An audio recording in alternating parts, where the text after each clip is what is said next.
So we've tried to keep you informed during lockdown and entertained. And me and Jamie Peacock, Mr. Titanium, have done some snapshot videos around the club, around the games over the last, what's been 16, 17 months, which at the time of when we started doing it, we never thought it'd be that length of time. So we thought we'd just extend that a little bit, and the word podcast has been used, but hey, it's just a chat. We're sat here in our beautiful surroundings of the Taverner Suite here at Emerald Headingley Stadium, and just wanted to have a chat with my right-hand man and the guy who's been right by my side and been a huge help and support through these tough few months, and we hope to give you a bit of an insight and a bit of maybe a giggle or two as well. So first of all, welcome Jamie Peacock, Mr. Titanium. Yeah. So we're going to just talk about Jay's career and try and get a few things out there that perhaps we didn't know about Jamie before, and I might have learned one or two things as well. So we'll start at the beginning, Jay. Growing up in Leeds, you're Leeds through and through. What was school like and family like, if you can remember all them years ago? Yeah, I can remember back. I've had a few knocks on the head, Bob, but I can remember back. For me, I started playing rugby as a 5-year-old. One of my friends in school, in primary school, brought a letter in Stanley were asking for players. And on this letter, we said, we'd like to attract new players. Subs are going to be 10 pence a week. That was probably the sticking factor with my dad, getting that through. But my dad agreed, and off I went down to Stanley to start playing rugby. I suppose my upbringing was like a normal working class kid in a working class family in the 80s. But it's pretty difficult, really, the 80s. There was a lot going on. I don't think life was quite as easy as it is nowadays. And, I think... it was challenging. Mum and Dad worked really hard, tried to do the best for us. And for me, I obviously started playing rugby at 5 years old, loved playing the sport. I was never the greatest player, I never made any Leeds City sides really. I was always on the fringes, never made a Yorkshire side or an England side. And I suppose one of the things that held me back was my eyesight. I am short-sighted. I'm not short-sighted anymore, I've had lasers done. But at that point, I was quite short-sighted, and I suppose no one had signed me as a pro, right? Then about 16 years old, I got contact lenses, so I could see, basically who do you want to run into and who not to run into, catch the ball more often. But I'll tell you a story that once as like a 12-year-old, I was playing on the park, Stanley Park. We were playing a catch-up game, so it was an evening game, 80s, no health and safety. It was getting towards dusk, but we had to get the game finished, semi-final cup.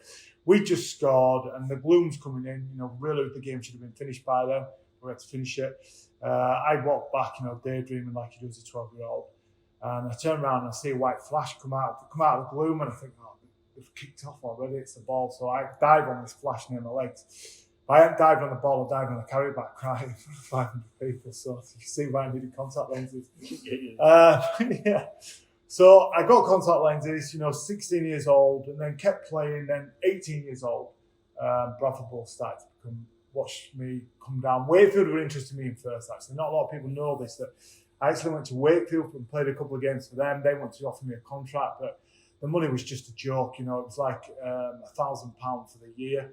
And I was working and earning like £6,000-7,000. So I'm like, why would they basically want you to go full time for that? So I was no way I was going to do that.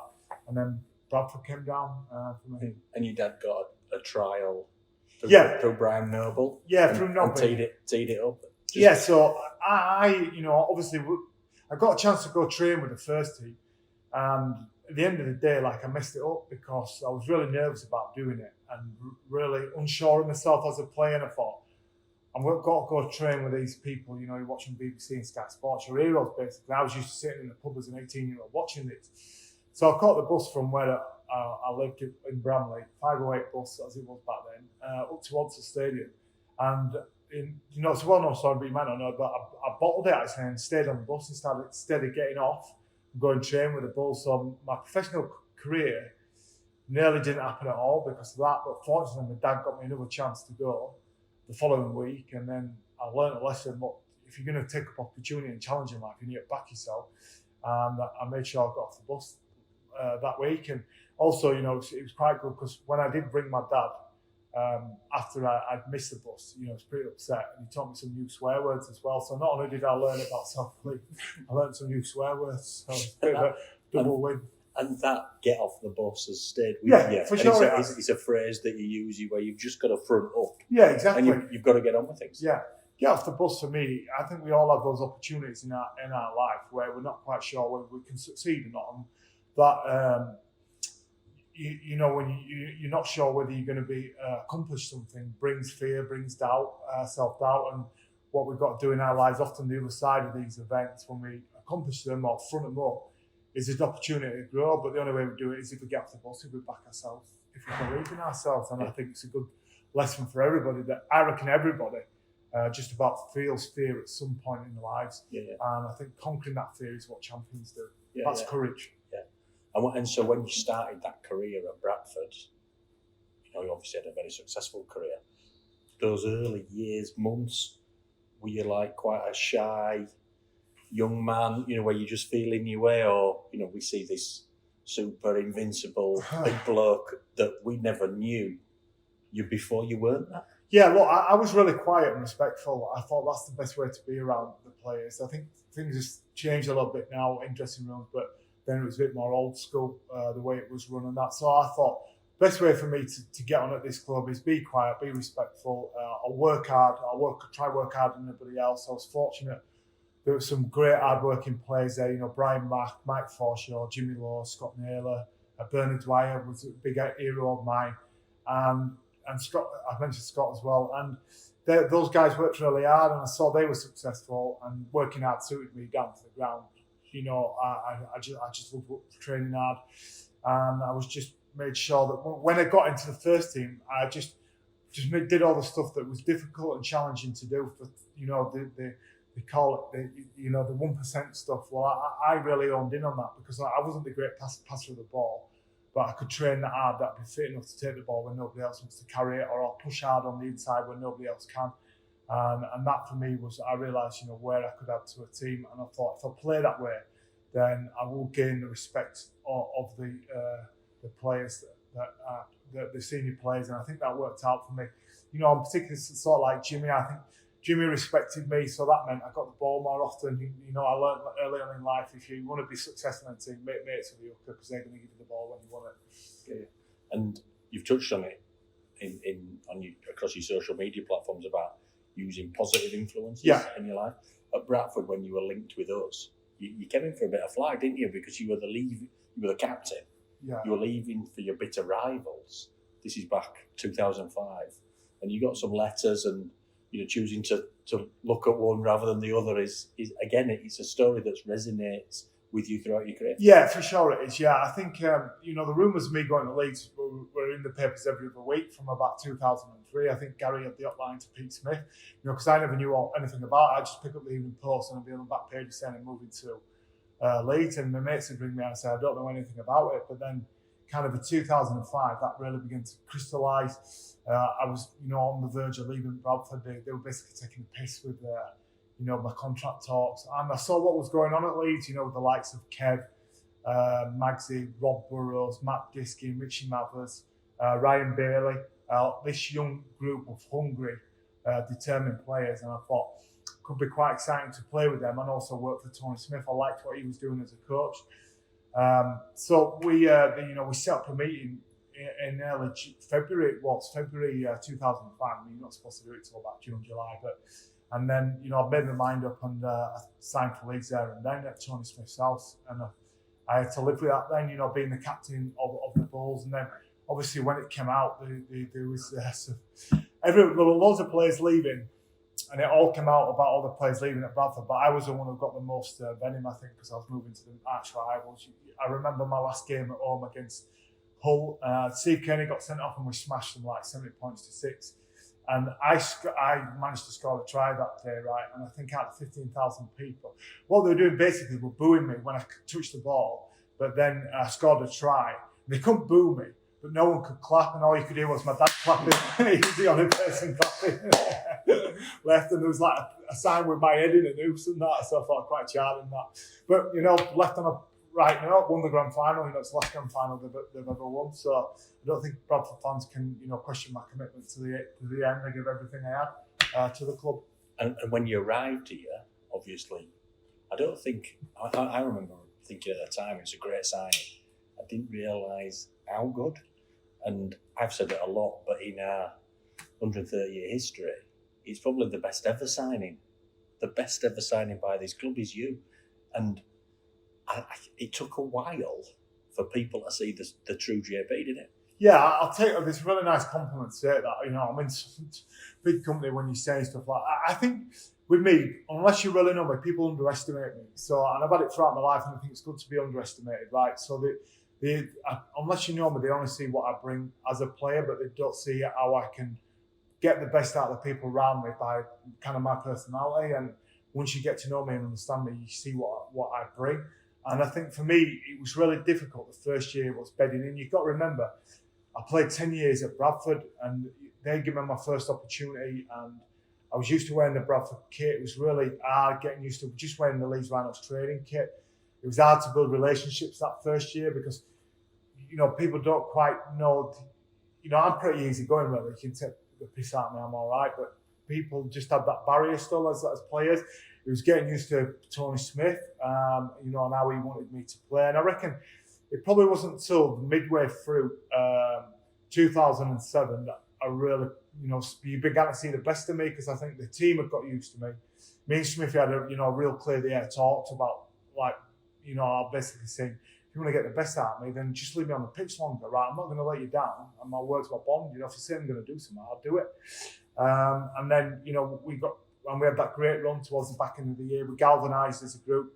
Remember, trying to get the group. I thought as we got to the end of 2007, we needed to be tired as a group. So I was cracking the whip, making people all go out to the cinema and go out for meals together, because I knew it was important when we get to the grand final. Then we had a really tight first half against Saints, and then blitzed them in the second half. I think that second 40 minutes probably the most complete performance we've played as a group, winning over the years I was there. That 40 minutes in the second half against, because Saints were a good side as well. Yeah. And when you came, I remember people saying, "Oh, Kevin's captain and it's not suiting Kevin, you idiot," and it was absolute rubbish. Wasn't it? Yeah, it was absolute. Yeah. You and Kev have got on. You still get on. You're close friends, and it was always the case, wasn't it? Yeah. Do you know what? I had no issues whatever with Kev being captain. I'm there to support him, and all the way through, Kev knows that, and never once. I was captain of Great Britain. Never once did I question his captain. Never once did I say, right, I want to be captain. My role as a leader in a team is there to support my captain.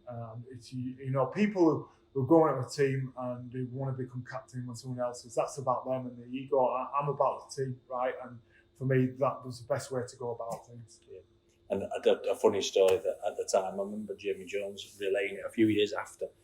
He said that, so Kevin's very measured and KPIs, work to the plan, look at the plan, and if we get that, the outcome will be the win. You were the end. So Kev's in the changing rooms talking about, hitting this, these are the goals. You kick the door off the hinges. Right, lads, this lot are getting it today. So the contrast between you being vocal and that's you, and Kev being very, very measured. I think it worked, didn't it? Yeah, we dovetailed perfectly. I don't think you can get one person singularly who is really processed and methodical and calm under pressure, mixed with someone who's got real an intelligent emotional leader.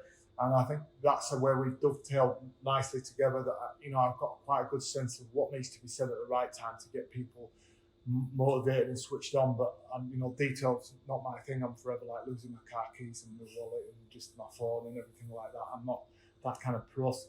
I have to be, but it's not what I'm naturally good at. And I think that between the two of us, it was more than the sum of its parts, I think. And I think, there are plenty of other good leaders in there as well. But yeah. You've got your shoes and your shorts, you've lost as well. I lose stuff all the time. I'm always losing stuff. Only thing I wish I couldn't lose is my hair, but I can't do all about that. It's hanging on. It's hanging on. Smoke and mirrors, that I was going to say, we are looking a bit grey, aren't we? We should be sponsored by Just for Men. Anyway, that's one for the future. Well, I'll tell you the story about Just for Men was that once I was doing contract negotiations with Garrett, and I thought, about 32, 33, and I thought, do you know what? It's all about appearances. So for this period that I'm negotiating with Gary, I've been using Just for Men, making myself look younger as we go in there. And as we're picking up, you've done something. And I said no for a couple of weeks, and I said, yeah, look, I've been dyeing my hair, I've been negotiating with Gary, so I'm going in with brown hair, not silver hair. So when we got the contract done, just Back to silver. back to silver. Back to silver.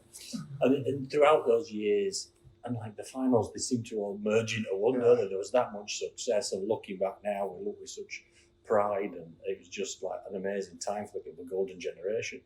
But let me take you back to 2013, which was like an incredibly tough time for you, and knowing your dad, not that well, but Darryl was a lovely man and such a stalwart behind you and your career, saw every game, always there with his hat on.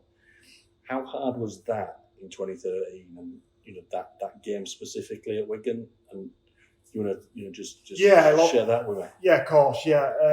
So my dad got diagnosed with stage 4 terminal lung cancer, 24th of November 2011. So we were away in Florida on holiday when I took the call. Ruined the rest of the holiday, obviously, the worst news I've ever had in my life. Got told he had 3 months to live, but like he fought it with everything he had, went through the chemo, did not moan one single word, and then we get 23 months later, we're into September 2013. It's basically on his way out. And for me, the 2013 season was incredibly difficult to play in, knowing that your dad's, dying.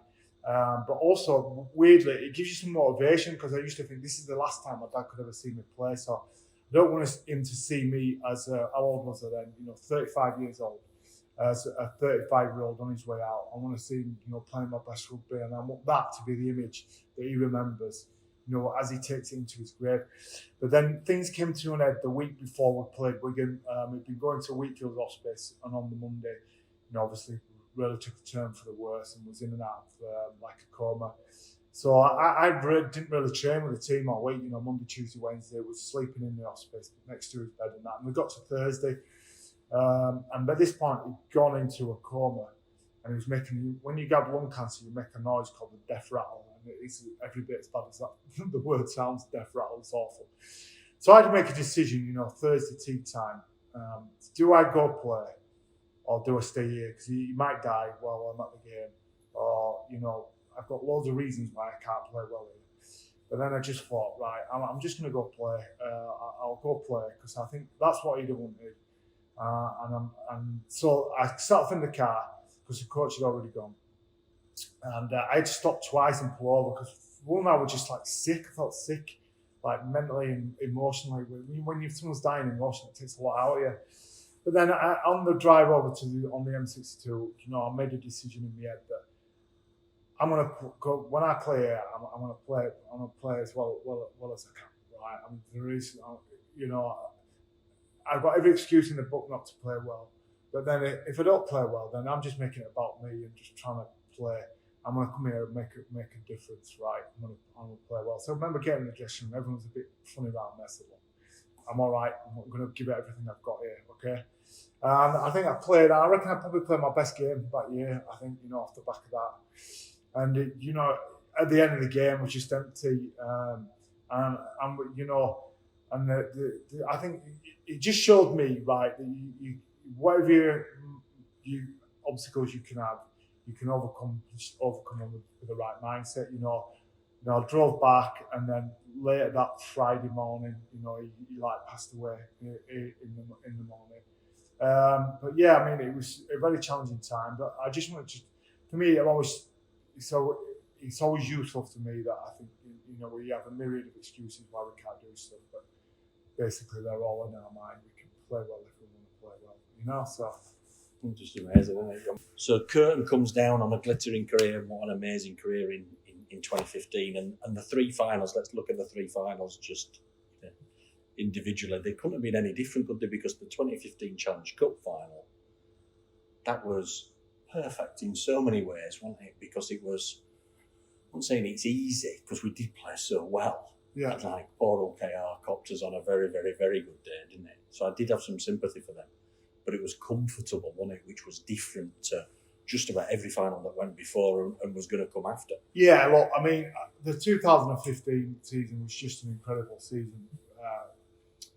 And it just culminated just an amazing finish to to win all 3 trophies. It's just unbelievable. And given that we weren't really favourites to do that, and we could overcome so much adversity, I think it just makes the story more special with that. And I think I'm forever grateful for my teammates and the coaches, and the club to be able to be in that position. But the whole KR final, I think us as lads, I'll be honest, we were on the coach and all we could hear was, KR are going to do this upset.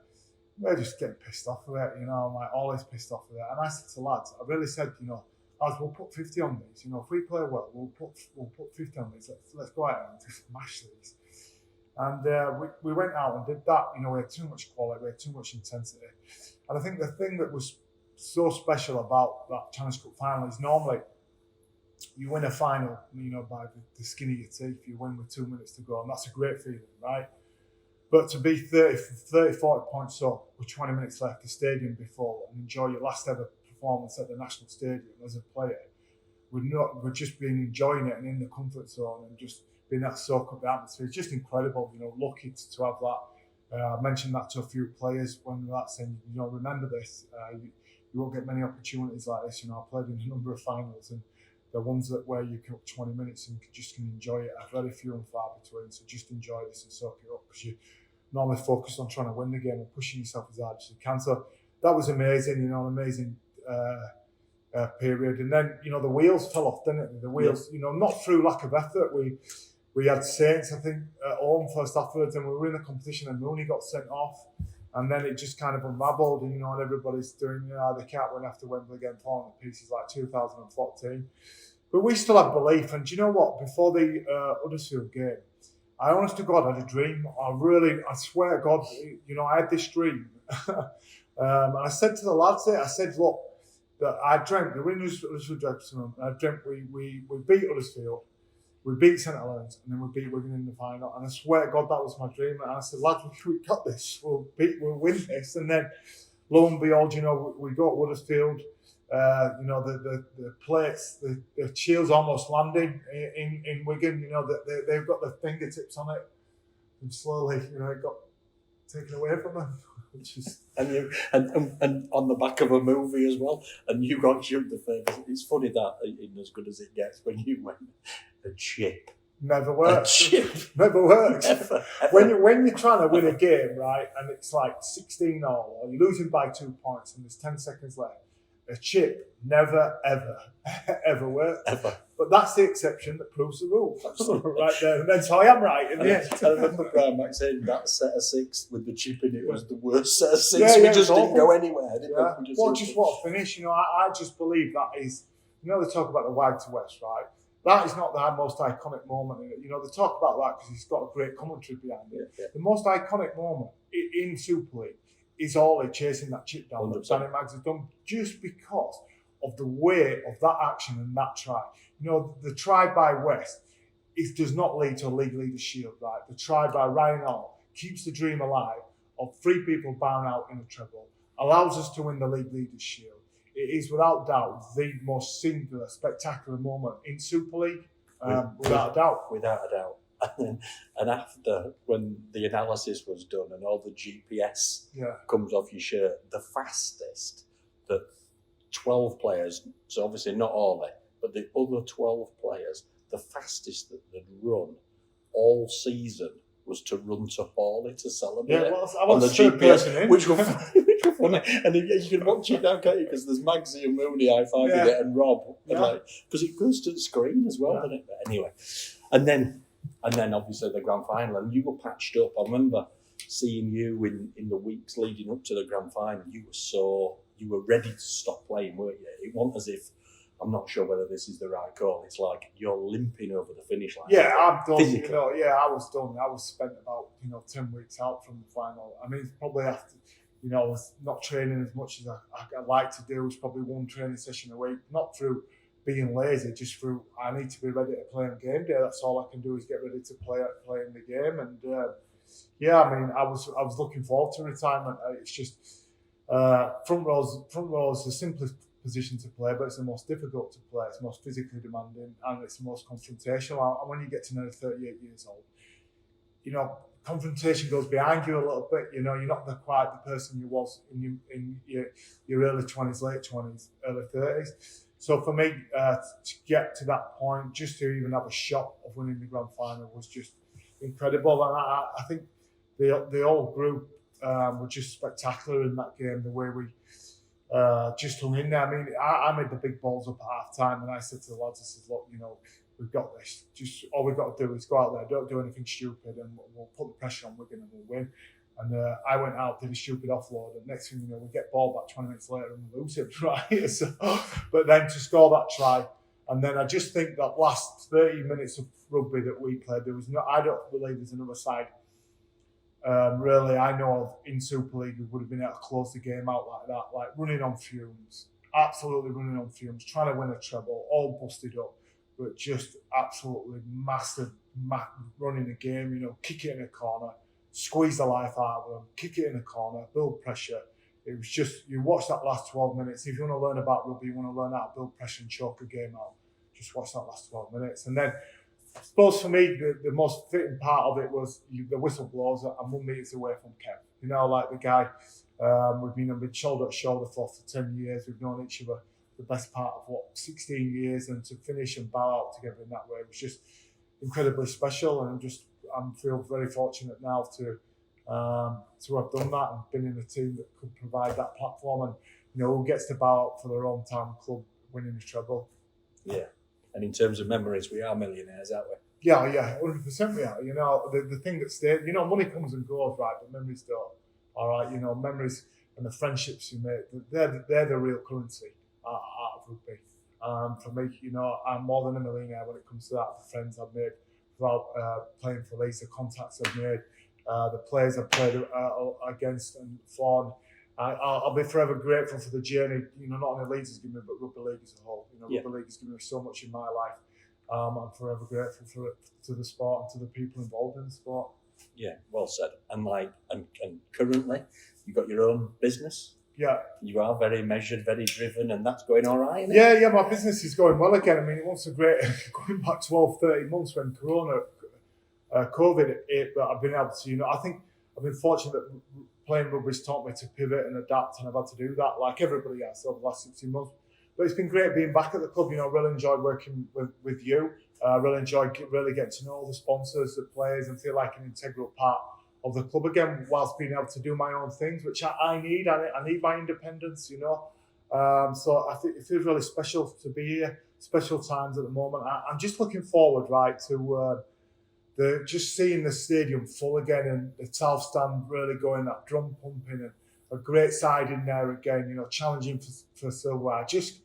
I'm trying not to swear all the way through this, but I just can't wait to see that again. I can't wait because I just know how important it is to the city of Leeds, and I just love being part of it, and I feel privileged to be part of it. That's fantastic. And our partners, Anchor Butter, butter the food, butter the mood. I know you're a keen baker. I am actually. You are a keen baker. And this is true. This is true. So obviously you use Anchor Butter. Yeah. So you go to cake. What would you bake? So I really like Japan. I've got a little bit of a mini obsession with Japan. I went there a couple of years ago. I'm planning to go back there. I just like the kind of culture and just how it's just completely different. So I've got a Japanese cookbook. Okay, and in the Japanese cookbook is a recipe for matcha green tea sponge cake. And this recipe is, if you want to know, is you can either use 3 or 4 eggs. But what you've got to do, you've got to weigh your eggs, and whatever your eggs weigh, you put in grams, in sugar, in flour, and with Anchor Butter. So say your eggs weigh 170 grams, you put 170 grams of flour, 170 grams of sugar, 170 grams of Anchor Butter. Is this the egg out the shell or in the shell? Egg out of the shell, so just put them on there. It's really easy to do, to remember that. Yeah. So what you do, you put your eggs in, put your sugar in, give it a real whisk round, then put your Anchor Butter in, really whisk it up. The more you whisk it, the lighter it's going to get, the more it's going to lift. And then you've got to fold in, you've got to fold in the flour, but you've also got to fold in some matcha green tea powder with some white chopped chips as well. 50 grams of white chopped chips, about 40 grams of matcha powder. Fold all that in, put it in a little baking tin like that, and bake it for about 40 minutes at 160. It's the best cake you'll ever eat in your life. Light and airy. Light and airy. That's what it All said. down to the Anchor Butter, light and airy. Light and airy. That concludes the chat. That's blown my legs off, that matcha green tea cake. Hope you've enjoyed it. We can't wait to see you. Yeah. And that's not long away. But hope you've enjoyed it. He's a legend. He's our greatest ever signing. It is Mr. Titanium. Never probably to be seen again, someone of his stature playing for that long for our great club. Ladies and gents, the legend that is Jamie Peacock. Thank you. Cheers, Rob.